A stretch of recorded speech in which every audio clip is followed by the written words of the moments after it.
Hi and welcome to another tutorial. Today we're going to look at Otoscan.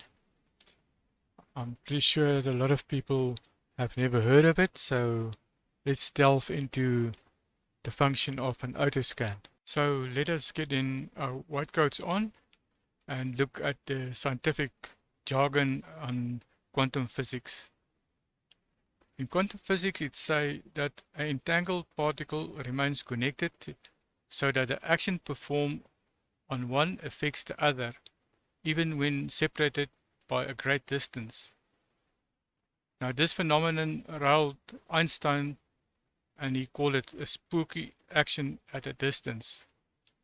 It also states that the rule of quantum physics states that an unobserved photon exists in all possible states simultaneously, but when observed or measured, exhibit only one state. So let us see how we can apply this on a radionic instrument. I often say people overthink and overcomplicate radionics. Radionics should be a simple and easy and fun system and not having a million rules and regulations. Well, it's quite often like with using a pendulum. If I've seen some of the books I've read about how to use a pendulum and all the rules and regulations they actually stipulate that you need to follow to be able to use a pendulum, then, well, I would rather throw my pendulum away. It's just overcomplicated things. And the same thing is with the principle of can I do this, should I do this, or could I do this? That's some of the things so many people ask me. Can I do this? Should I do this? And the short answer to that was why not? The word can or should be actually banned out of any dictionary. Now, to actually use the Otoscan is a simple and straightforward process, and it starts off by adding two identical witnesses on your witness plates, on your input plate and your output plate. And then, since we are actually going to just copy from one to the plate to the next, you can leave your instrument on copy. And in this case, we're going to use a pulse mode. You can either use the pulse mode or the maintenance mode. The pulse mode is a much faster one, and I would normally say that's a good idea to use it when you do a shorter period of an Otoscan, where in the maintenance it would be for prolonged periods of treatment where you don't have the issue of bogging up your instrument.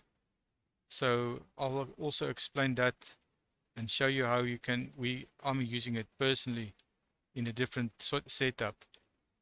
But basically, having the instrument on copy and a pulse mode is all you need. As usually, I normally prescribe that you use the energy and potency.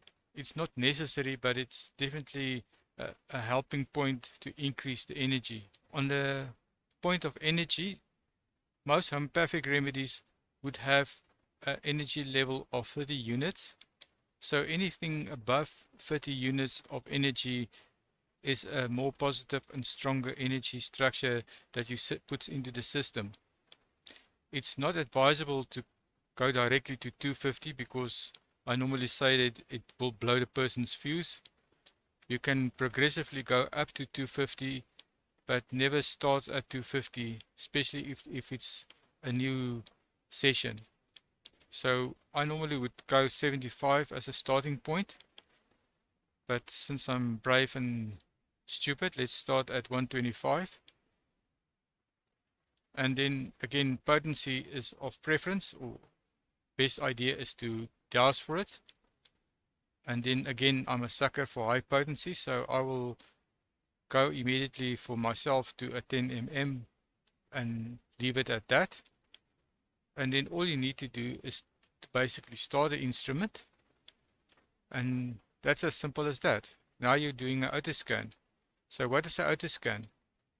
The idea is basically very simple. You use the sample or your witness on your output plate as a receiving point or sending point, and then the witness on your input plate becomes then a receiving point and at the same time a sending point. So let me explain.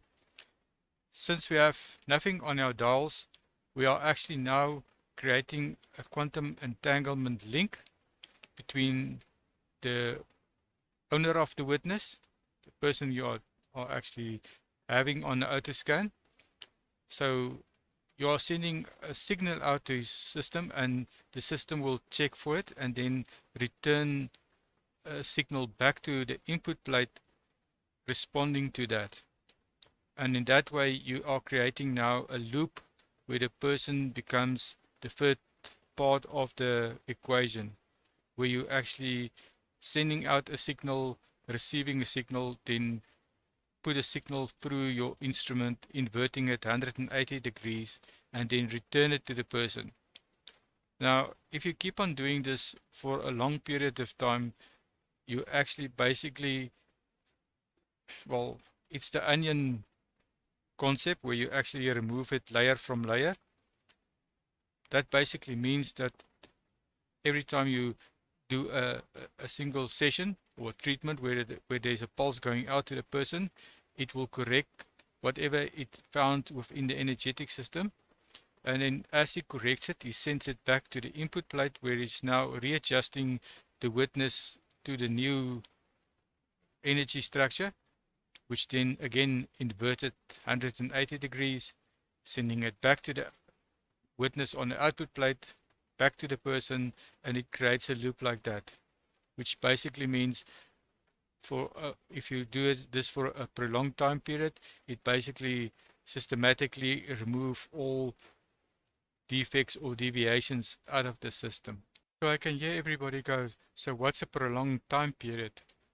Well, the prescribed periods that we use is a 30-minute session, which will be sort of like a standard one where you just do a 30-minute energetic restructuring system, and that would be sufficient. But you can always then stretch that to a few hours to even 24 hours as necessary. Quite often when you have serious issues, then a longer time period would be beneficial, and then you can go for, say, overnight or 24 hours. But in most cases, a 30-minute session would be more than sufficient. Now, in this setup, the one problem that actually stems from this is that the system will systematically go through the system, readjusting whatever you find as a defect or a deviation within the system. And that can take quite a long time period.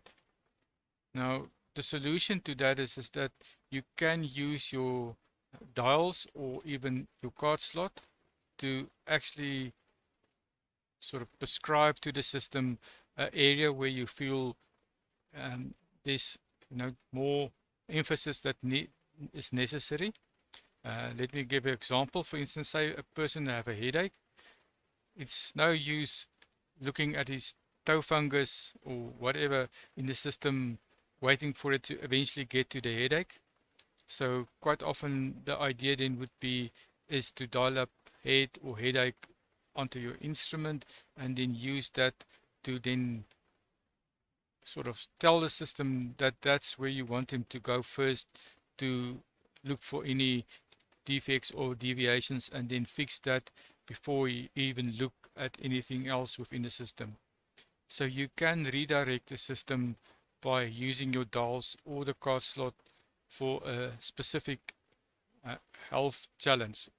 If it's an organ system that's not functioning properly or whatever the case may be, you can actually redirect the system by sort of telling it where you want it to actually start its focus point on.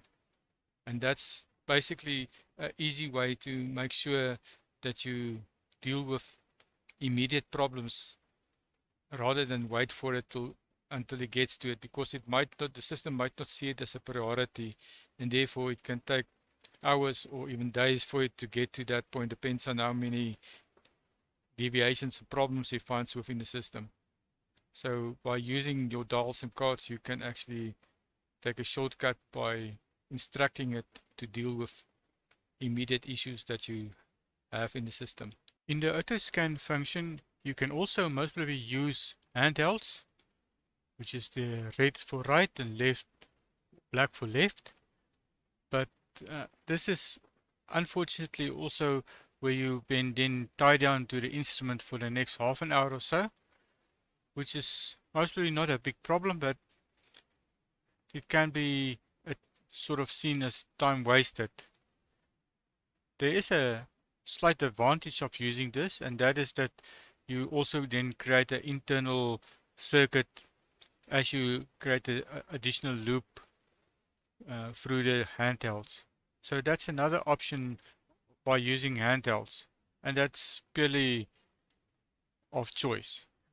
If you choose to use the handhelds, that's fine, but if you want to use the standard Otoscan as it is, then that's even more perfect because you're not bogged down to the instrument. You can be 1,000 kilometers away and you can still be utilizing an Otoscan function. And here we then have two of my personal toys, which was designed and built by a very good friend of mine. The small one is a dedicated Otoscan system where it's just used for that purpose. It has an input plate and an output plate and also a card slot. And it also have a built-in auto adjusting potency system which adjusts the potency as needed at a continuous basis. Now I normally would use two different cards in this system, although I can use a lot of other cards. My first card would be one that I call the Otoscan card, and that is a card that actually have the tissue cells, vitamins, amino acids, chakras, meridians, and a bunch of other stuff in it. And then also my longevity card, which is for a reason that I plan to at least get to 150. So that's the reason for it. So all you have to do basically is slot it into your instrument and then have your witnesses on to the plate and then switch it on. And that's basically all you have to do. This then also free up your hurricane, which you can now use for whatever other purposes you need to, and that makes it actually a win-win situation. Then next to it is a standard remedy maker, but we did add the Otoscan function in this. This is slightly a different pulse mode than we normal or standard pulse, which is a 30 seconds on and a 30 seconds off period, which is a more ideal suited time period for an Otoscan function. And this is basically the small toys that you can use to free up your instruments, and they can run continuously for the purpose of an Otoscan. And this is then how Otoscan is working. This brings me then to the end of this tutorial. I'll still have no plans for our next tutorial, so maybe that will be another surprise. Thank you.